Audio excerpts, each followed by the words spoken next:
We're going to be speaking about today is hiring for niche and deep tech talent. People can go and do 3 months boot camps and come up and build a website. You Yeah. can't do that in deep tech. We have to make it cooler to get into those areas. Our apprentices are experts in crocheting. They can translate that skill into the workshop. I think it's being really intentional as well about who you're hiring, where you are right now, and sending the right message. You just need more authentic stories, engineer to engineer. Why do you work here, and what is it that will attract other people to work with us? What are you most excited about regarding the future of TA? I'm actually just keen to take it back to the basics. Like, what is the optimum experience? At least in one of your pipelines, Yeah. you're competing against big tech. Yeah. What have you found the big kind of levers you can pull Yeah. when convincing people from big tech to join a smaller, riskier startup?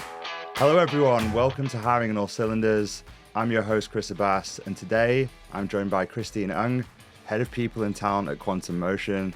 Hello. Hi, thanks for having me. Happy Friday. Happy Friday to you. And I love the top, if people can see it. Yeah, Rocking it's out. Metallica. I think I'm actually kind of bummed I'm not on the virtual sessions because I was like, Chris, that drum set that you're going on there, this would have went really well with it. So I thought I'll bring that here in person. You should have given me the memo. I could have worn like a Slipknot t-shirt or something. Yes. Okay, so on to the actual topic. One of the things that we're going to be speaking about today is hiring for niche and deep tech talent. And I know that you've worked in a variety of different companies, some more niche and some kind of more generalist software engineering and technical. And I guess I'd love to start by hearing your view on what the main differences are between typical kind of technical environments and niche environments. In deep tech, and thanks for the, like that. So I think working in software mainly for the last 10 years, predominantly across front end and back end, and we know hiring in software is really tricky. And in all the roles I've worked in has always been, whether it's mobile development to web app. My most recent role at the Financial Times was a really interesting one because they're not necessarily a technology brand, right? It's a newspaper. And when I went in, the task was we need to diversify our talent pool. And secondly, how do we make FT a technical, a place to work? Like, how do we make an attractive place to work? So each one has had their challenges. And I think coming into quantum, so quantum is very much one of the deep tech industries that you mentioned, but other industries include things like aerospace, material science. We can talk about biotech. There's so many kind of different areas within deep tech as well. Obviously, the main one everyone talks about is of AI, but there's electronics. You're going to talk about even cybersecurity actually technically falls into deep tech as well. Not to even kind of go into deeper, like if you look into space tech, there's some really specific niche skills. And I talked to a lot of different in-house people about this. Even going back into university level, it's not the most attractive subjects to study. So if a lot of talent are actually more gravitating towards software, they're not actually doing the hardware elements, the talent pool is very, very, very limited at the moment. And it's, you kind of think, in terms of like boot camps as well, you have, Makers Academy and you have General Assembly where people can go and do 3 months boot camps and come up and build a website. You can't do that in deep tech, and I hope not, because you don't want the person that's building the next, car, like automotive car, to be coming through a 3-month boot camp. So where do you even solve this talent pipeline? So it is a lot nicher rather than just looking at sourcing, but looking at the pipeline overall from the grassroots level. That's so interesting that you mentioned that. So I guess like fundamentally, we have to make it cooler to get into those areas. Yeah, and not even cooler, but starting from day one, like why are you even interested in working in those areas? And we see that in our pipeline as well, because I think the thing with quantum is we're going through a massive hype cycle. Whether it is looking at, I think Black Mirror, there was one episode on Black Mirror with Salma Hayek where she bashes a dilution bit. That's very much within our world. Devs, the BBC documentary as well, and we get a lot of people that go, "Oh, quantum sounds cool. Oh, Quantum Motion's hiring a software engineer. Yeah, I'm a software engineer. I love quantum. Let me apply for it." But they don't actually even look at the spec and look at like what their skill sets are. And similarly, we run apprenticeship programs as well, and people I can see use GPT to write a lot of their applications as well. And they use really long-winded words like, I want to work in quantum computing because I want to solve and be in the frontier of science working with entanglement. I'm like, you're 17. What do you know about entanglement? You've never even looked at quantum mechanics, picked up a book before quantum mechanics. But it's actually going back, like, why do you want to work in quantum computing? So how we differentiate the top talent are actually people who are really hands-on, like in the workshop. So people who maybe have built motorbikes, since they were a young age. Our apprentices are experts in crocheting. What that means is they can translate that skill into the workshop where they'll be doing a lot of micro soldering with 3x3 millimeter chips. So it's actually looking at transferable skill sets rather than, oh, this sounds cool, let me apply there. So and that's something we need to be aware of as well. How do we translate those skill sets into a real life environment? That's really interesting. When you're considering all those challenges that you might face in this small talent pool, that I guess is highly competitive as well because it is so small, where do you start when you look at building like a targeted sourcing strategy to find these people and attract them? Talentful provides flexible recruiting solutions to the world's most ambitious companies. Are you thinking about ways to add flexibility to your talent function? With recent market volatility and hiring set to return to growth mode in the near future, there's never been a better time to choose the right partner to help you scale. Talentful's embedded sourcing, recruiting, coordination, and talent advisory services have been trusted by the world's leading brands. Companies such as Atlassian, Microsoft, Expedia, Pinterest, Waymo, and more. Whether you're hiring across engineering, go-to-market, or G&A, Talentful has got you covered. To find out how Talentful can help you, visit talentful.com. Good question. I think when I first went in, bearing in mind I've never worked in this industry before ever, it's actually doing a bit of due diligence and lay of the land, right? So we have, at the time, like 3 different teams. So our core team is what we call the quantum hardware team. They are usually our PhD students who've either studied physics or electronic engineering. That's then gone on to specialize in quantum computing. And even within quantum, there's actually 6 different technology nodes that they could get involved in. And we come from what we call silicon spin qubits. So that makes it even narrower because someone could have a PhD in those areas, but be in a completely different node, what they call topological qubits, which is quite popular, superconducting qubits. Yeah, so not only do we need to look into that kind of specific niche, but break it down per area. So that's quantum hardware. Quantum theories, the theorists are blue sky thinking, looking at a lot of the architectural work. And then the third team is our electronics engineers who historically come from larger companies like Qualcomm, Broadcom, the like. Right. So, it's actually stepping back to actually run a few cycles of each teams and say, okay, what does our current inbound look like? And then partnering with each hiring managers to see what type of talent they have actually hired for to date, and then building a strategy from there. So there wasn't a one-size-fits-all per se. Like each team had their own kind of ways of working, even at the time when we were just 15 people. So with the theory team, for example, because we're Oxford University and UCL spinoff, we have a really decent amount of inbound already. Because that's pipeline already comes from students who have worked with our founders, and our founders would already know who the top 1/3% are within the group. So that is that works on its own. Whereas for the electronics team, I think we spent a fair amount of time working with them because the challenge with that area was when we started speaking to candidates, they work in such large companies and they only do something really narrow within a larger kind of what we call tape out. So tape out is the process of actually designing the chip and then goes to the factory. So they just design one different bit. So same thing in software, we have front end and back end. Yeah. That's the same thing with chip design as well. They call it design and layout. Right. Again, like things I didn't know, I was kind of there like, what am I actually doing here? And then the team kind of explained to me. But understanding the motivations of the team, or rather the talent that's already joined us, that's the first step. And then building, I suppose, a structure around that. So how do we attract talent from the bigger companies to join us?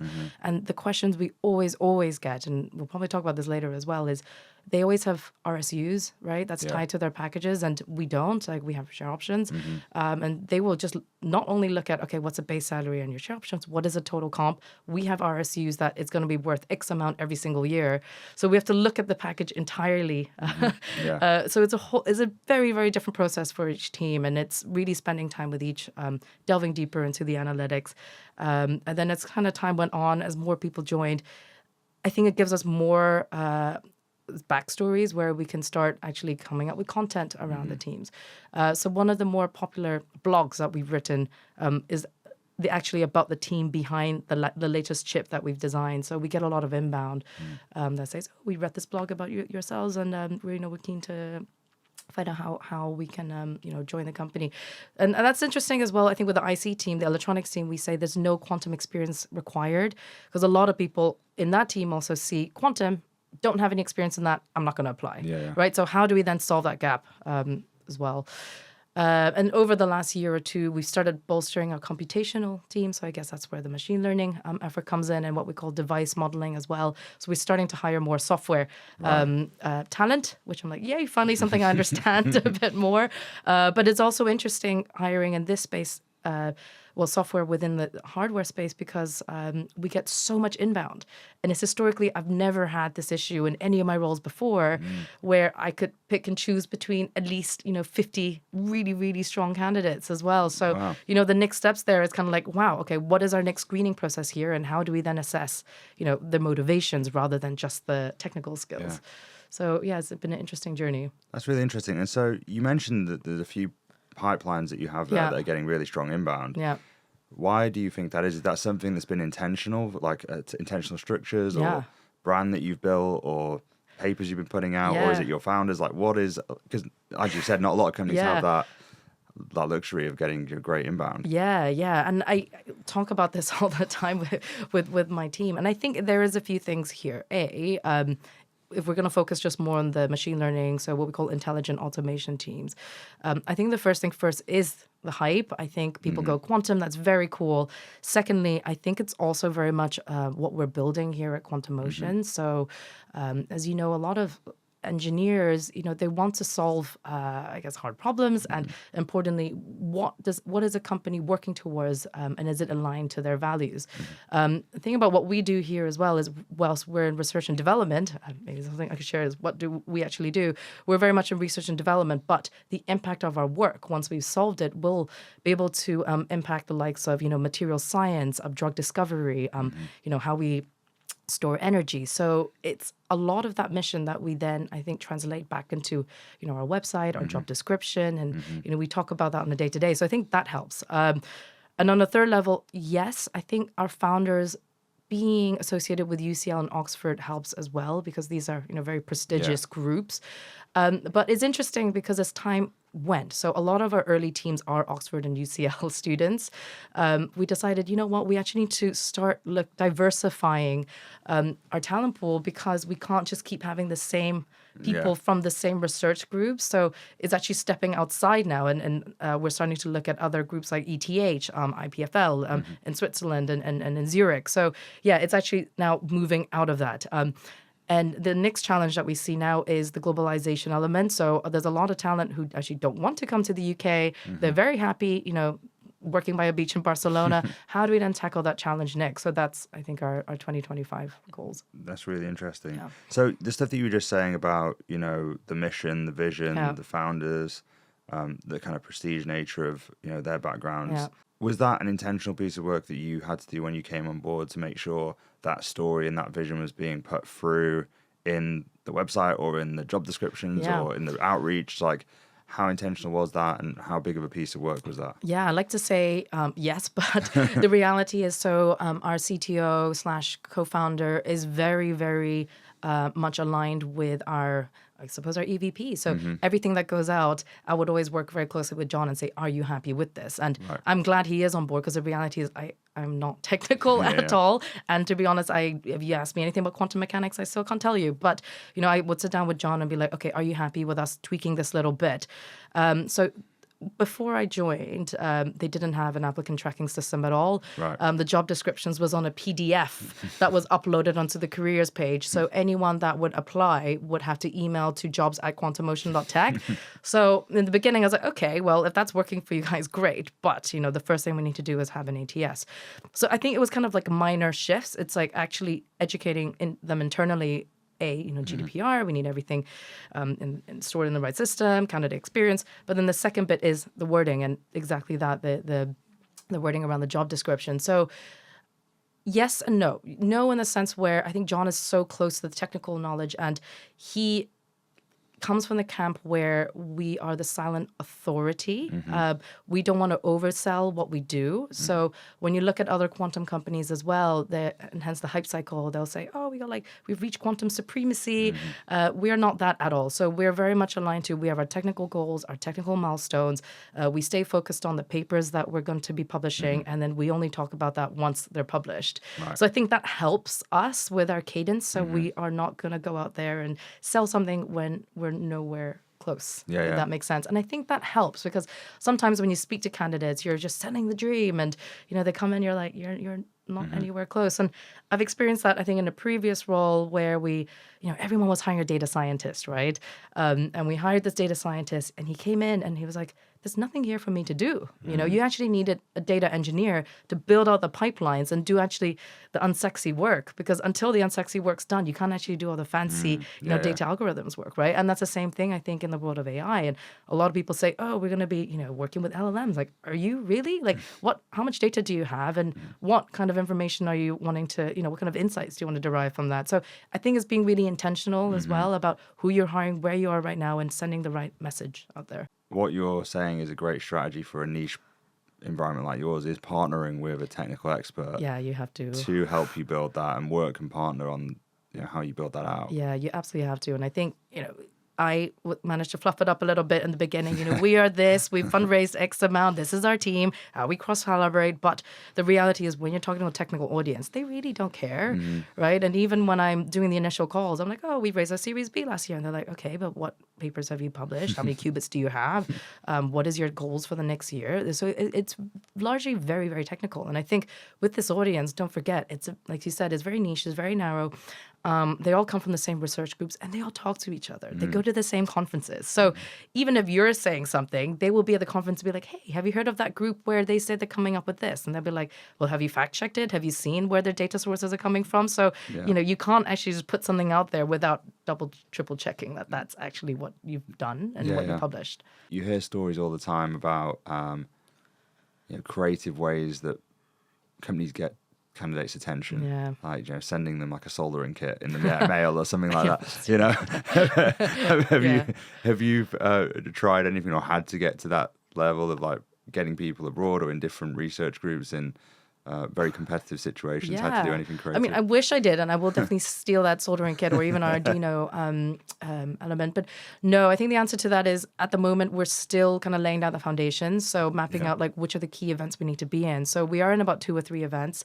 We normally sponsor them. So what we've also realized, sponsorship, where you have all the banners and all the swag versus someone speaking, it's a lot more impactful to have someone speak and be invited and present a poster, what they say, versus actually, going out there and giving them swag. That said, we're in another conference in November, and we've decided we're going to try guerrilla marketing a little bit. So we will be handing out flyers and little bits on the side. So I'll let you know what our metrics look like there. But I think answer to your question is, we still find when we deal with the overseas candidates, just flying them in, giving them the red carpet treatment, showing them the labs, showing them what we do. And actually, the more authentic it is, the better. More recently, one of our teams, because, it's fine when there's always a talent team in comms saying, hey, we've just released this, and it's just us and our CEO reposting the same stuff. But one of our quantum engineers, he has worked on this project where he designed the chip, and he got the chip back from the factory, which is really exciting. So it's like him holding a picture of this chip. And he said, you know what, from a PhD, I've always designed chips, but I've never ever got to hold it, and this is the first time I've got to behold something that I've designed, and it's really exciting moment for me. And he posted it himself, so it was really authentic, and that got over like 258 likes from other people in his industry that is not a talent people or recruiter, right? And that for me speaks volumes. And I think I was looking at it actually, I was like, there were people from SpaceX liking it, and like really incredible companies. I'm like, you know what? We just need more authentic stories like that, rather than us having to tell them like, hey, can you post this? It's just authentic stories that, and I think that's part of the EVP, right? It's engineer to engineer. Why do you work here, and what is it that will attract other people to work with us? And it's working at that level. Yeah. I think absolutely for your audience, they can smell BS like a mile away. So it's like hashtag we are hiring, Yeah. get in touch with jobs at, it's none of that at all. It just needs to be really authentic from the individual themselves. And how important, it sounds like it has been, but how important and intentional is like you partnering with universities? Yeah. Like, how do you even start going about that? Like, how important is that to you in accessing talent? Yeah, I would say definitely without the universities, we probably wouldn't be here right now. Again, because of John and Simon's reach and network with both, we already have a good network with UCL and with Oxford. But that said, as I mentioned earlier, we're trying to widen up the talent pool. The good thing is, in each university, they have like the Engineering Society and Computer Science Society, and they're very open to have companies and go and exhibit at the careers fairs and careers days.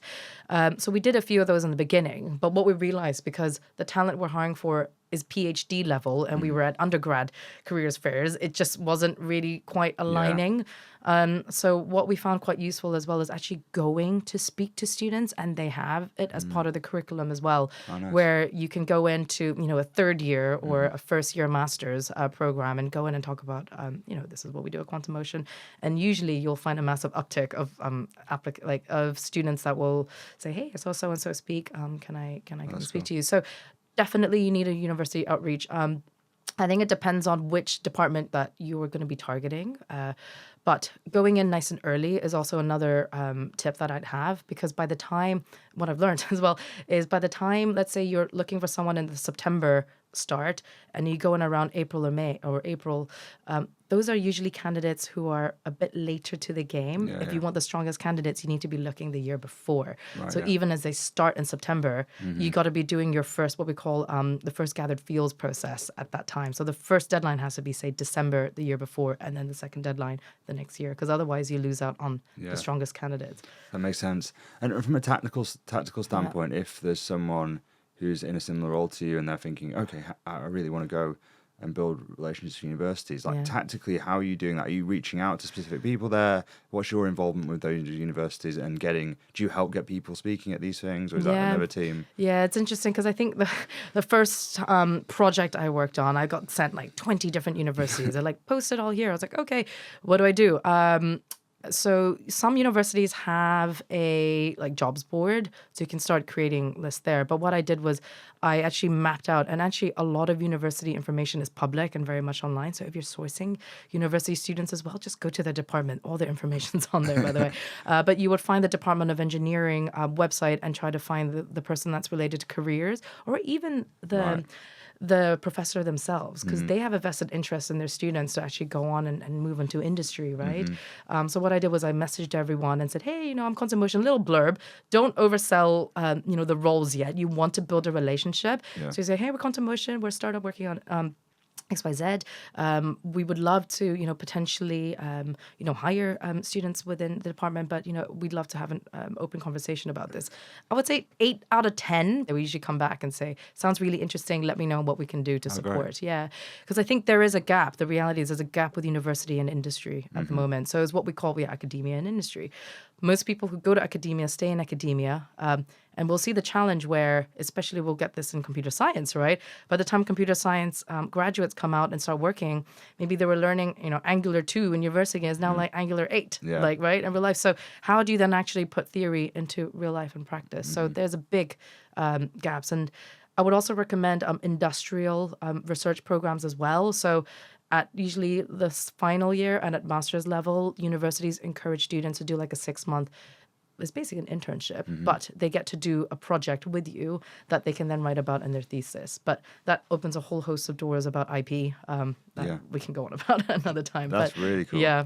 Yeah, it's great that they're so open to, helping as well. Yeah, and I guess you're right. The incentives there, though. Yeah, they need it. And it's good for them as well to say X amount of our students graduated and went on to DeepMind, let's say, right? And, there's a big cohort of DeepMind talent from UCL who go to DeepMind, because Demis himself went to UCL. And I believe a lot of the computer science team are all advisors in DeepMind as well. So, yeah, they get in there first. Yeah, that's really cool. Yeah. And, it sounded like you were saying before, but I'd love to kind of dive into this. Like, how important has global workforce been to you, and utilizing global workforce? Yeah. And do you hire people in different countries, or try and bring them over and just talk about, I guess, your experience doing that. And yeah, at the moment, because we've been around for the last 3 years as physically, our lab space is very much in our offices and in London. So I think to begin with, we did want a strong presence in the London office and labs. Understanding how everything comes together, because it's a new industry, it's all about learning by osmosis. Even for me, we were remote for the first 6 months and I had no idea what was going on, right? Yeah. But being in the office, I'm like, okay, kind of get it now. And similarly for teams collaborate, they should be on site, and we have a hybrid work model. I noticed at the time, most of our talent are overseas, so we needed to sponsor visas. So as a metric, I think at the moment about 40% of our teams are on visas, which is quite significant. And it kind of reflects back on, I think, the university education, right? There, we don't actually have that many master's/PhD programs that specializes in what we do. So we do need to attract talent from overseas. So moving forward, so we've just opened a lab in Sydney. Actually, our CEO just went there last week. It was interesting because a lot of our team in the quantum hardware team, I'd say maybe 20-30% of our quantum hardware team are Australian. Wow. They come from this research group from University of New South Wales. So for them, it was merely like going home. So it was easy enough for us because we're like, great, you can go back home and help us get set up. We actually also hired someone from Sydney who then came over here to learn about how to install the lab fridges and stuff. And then he went back there 3 months ago, and we just transferred someone here over to Sydney as well. So I think we're starting to look at it more holistically now. Like, what is the talent that we need to bring over there? What are the gaps? And I think last but not least as well is, how do we then attract them to go to somewhere like Australia? Moving forward, I think because we're a London-based company, we will start to look at another site in Europe outside of the UK. And we are anticipating, and we've already started building the pipeline for this, because as we're sourcing candidates, a lot of candidates will say, nope, not looking to move to UK. And we kind of keep them in this EU pipeline. So when we start to open that EU labs, we'll automatically filter them to the third site. So that's cool. it's going to be an interesting one, because what we're starting to see is whether it's going to be company-led move or employee-led move. Right. Because there's also a term now called workation, where if people, they decide they want to go to Sydney and go surfing, but oh, hey, there's a Quantum Motion office out there. Can I work out there for a few days? So how do we then dictate that, and how do we start looking at global mobility in that way? So that's the event I was at yesterday. Yeah. And were you having to deal with all the visas and lead that process? Yes, we do. Yeah. So we had a platform in the beginning that supported us, and actually the feedback from our team, bearing in mind our team has actually been through this process themselves. They would apply for the global skill talent visa themselves, and their feedback to me was, Christine, this is more work using this platform. We could just do it ourselves. I was like, oh God, because it went up to my CEO. They're like, why are we using this platform? I'm like, fine, we'll do it ourselves. So we did it ourselves for a bit, and then we do have a law firm as well that supports us for the more complex cases. Right. And I don't know if you know, but the cost of the visas has been increasing year on year, especially this year. So a skilled worker visa at the moment is about $7,000 for a 3-year visa.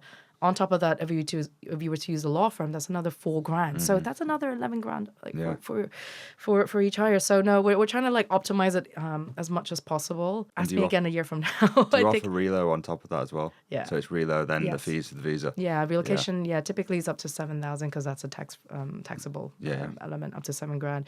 So I think we try to, as part of the candidate experience, right? Like if you've spent so long trying to source this candidate and they're bringing their family over, you want to make sure they still have the white glove experience. So you can't just be like, oh, hey, I'll leave it to, the law firm here. Like you see, they're going to ask you, hey, where should I live?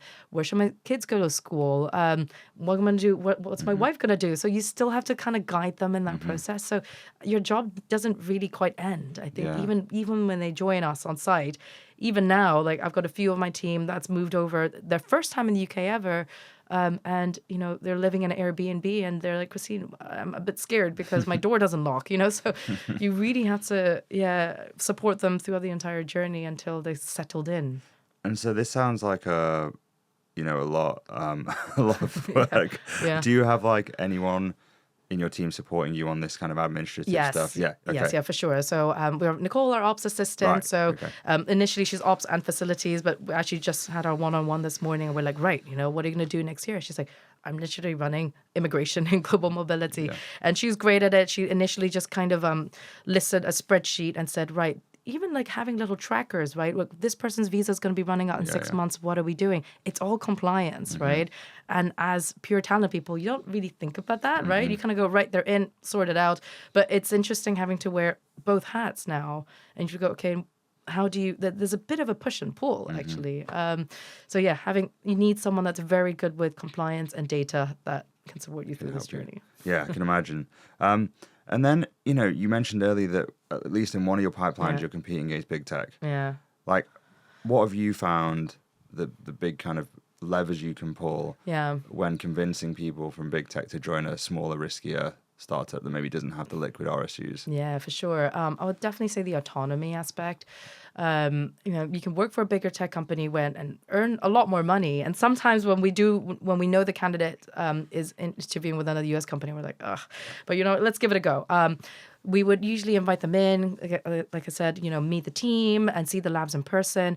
And our office space is so tight knit, and they can see everyone having lunch together. Ideally, even then come in, we have a lunch and learn session as well, even better because they can see. It's such a small, I guess it's an environment where people over lunch would be like, oh, this is a problem I'm working on. Someone else pipes in and goes, oh, have you tried it this way? So there's that, and like I mentioned earlier, autonomy. So yes, of course we have guardrails and we have our technical milestones, but if someone comes in, spots an opportunity, there's a strong chance that they can run through with that project. I can give an example of one on my team who came from the US, and actually he took a pay cut to join us.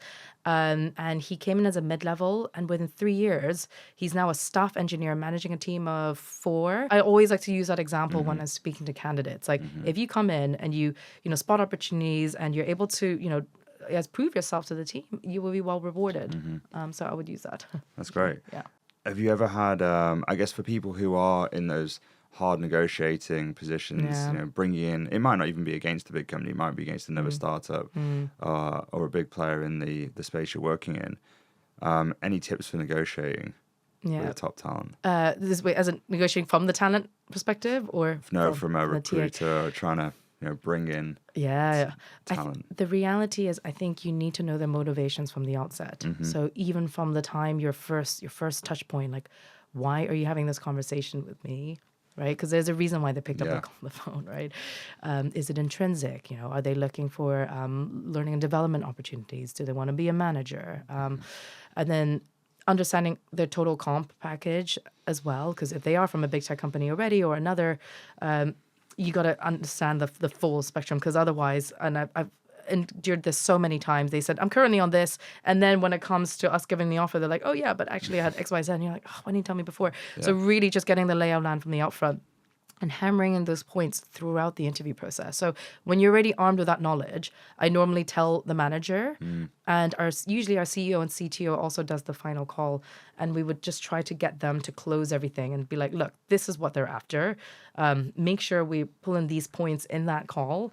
And usually candidates love the fact that they get to speak to our CEO and CTO on that final call. So I always also tell the candidates, this is also your opportunity to ask them, what is their roadmap? What is their goal? So they like that fact. So I think it's just really imperative to understand the motivations and drill that all throughout the process, just not at the final stage and be like, oh yeah, this is what they're after, and then try to wrap it all up in the final stage. I think the reality is, in this pipeline, you got to look at it from the start to finish. It's a multiple collaborative effort in order to close a candidate in this environment. I love that. Yeah, I think you're absolutely right. Right, to finish up, I always ask a question, which is, what are you most excited about regarding the future of TA? I think a lot of people will obviously say the impact of technology and AI, and I think all of us use it on a day-to-day already, whether it is in your ATS or you're using GPT for automating messages. But I'm actually just keen to take it back to the basics. Like, what is the optimum experience? And you talk about this all the time. Like, what is the best-in-class in-house experience? And then trying to find the tools to help us through that process. So I haven't quite heard of a team that's been able to say, right, we've all using a similar type of tech stack that can take us from zero to end. Because the issue, I think, in this space is there's so many tools, they all don't talk to each other, and actually just adds on more work for TA, I find. We're all there in the back end, like just trying to, tinker around. So what is the optimum flow using, maybe one tech, or that's open up the APIs for all of them to talk to each other? And that's what I'm the most excited to hear about. Like everyone actually telling me what the optimum process looks like using the same tech stack. That's what I'm keen to hear. It's like, figuring out what the best outcome is for your organization and then working backwards from that, rather than, oh, there's this cool tech, can we use it? Because everyone's going to say it's going to be X and Y and this, but I feel like in TA, our jobs are still very human-led and people-led, and we're spending time tinkering on these tools. Like, why are we spending time doing that? We should be focusing more on, optimizing internal hiring, managers, and then, working with talent to build up the databases. So, yeah, I'm just keen, and that's what I'm excited to hear, like, which are going to be the winners in this space, and what is going to be the ultimate experience. So I'm keen to, awesome. see what Well, this has been a fascinating conversation. I think super useful for people who are either in deep tech at the moment or thinking about going in and interested. Where can people find you? Can they look you up on LinkedIn? Yeah, find me on LinkedIn, Christine Ong. Twitter or X nowadays, it's Xteen08. But yeah, just give me a shout. Slack as well. Of course, I'm on the Hire community. So if you see me on there, give me a shout. But otherwise, feel free to drop me a message on LinkedIn, and happy to chat about anything about talent.